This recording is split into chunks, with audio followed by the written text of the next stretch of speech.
So ఇప్పుడు 8 మంది ఎమ్మెల్యేల్లో ఇప్పుడు ఒక స్టార్ని మీరు ప్రొడ్యూస్ చేశారు ఆర్మూర్ నుంచి, రాకేష్ రెడ్డి ఎమ్మెల్యే. ఆయన నిజంగా ఇప్పుడు ఎక్కడ పోయినా అని సోషల్ మీడియాలో వీటిల్లో విపరీతమైన యాక్టివ్గా కనబడుతున్నారు, మంచి ట్రాక్షన్ బిల్డ్ చేస్తున్నారు. మన నేషనల్ స్టాబ్లో కూడా వారితో నేను ఇంటర్వ్యూ చేశాను. ఆయన ఒక మాట అన్నారు మీ గురించి,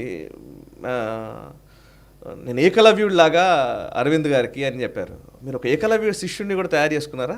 అయ్యో, అంటే రాకేష్ అంటే ఆయన అడిగితే నేను ఇప్పుడు ఆయన ఏకలవ్యుడు వేలు కోసి మనం ఇచ్చాడు, నేను ఇప్పుడు దేనికంటే దానికి సిద్ధం అని ఆయన మాట్లాడారు. అంటే చాలా ఇష్టంతో మాట్లాడారులేండి. చాలా ఏంటి అంత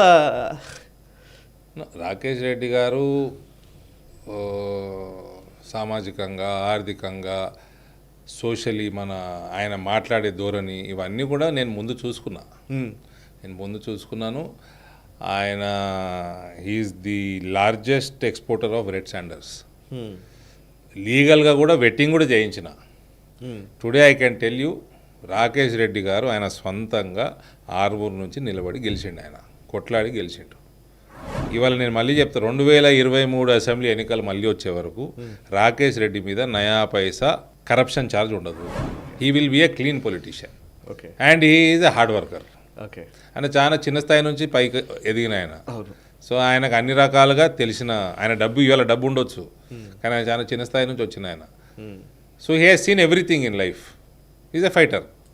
there are many qualities about Rakesh Reddy. ఆయన కొట్లాడిండు, గెలిచిండు. What I could do is I could identify a candidate. ఆయన రాగానే నేను ఆర్మూర్ వదిలి కొరట్లా కంటెస్ట్ చేద్దామని పోయినా. సో నాకు నేను పార్టీ ఎంత పెంచుకోవాలో అంత పెంచుకుంటామని. ఈ వీడియో మీకు నచ్చినట్టయితే లైక్ చేయండి, 10 మందికి షేర్ చేయండి. అలాగే కామెంట్ల రూపంలో మీ అభిప్రాయాలను మాతో పంచుకోండి. Nationalist hub group of channels ను సబ్స్క్రైబ్ చేసుకుని తెలుగునాట జాతీయవాద జర్నలిజాన్ని ప్రోత్సహించండి. ఈ వీడియో కింద ఉన్న బెల్ ఐకాన్ పై క్లిక్ చేయడం మర్చిపోవద్దు.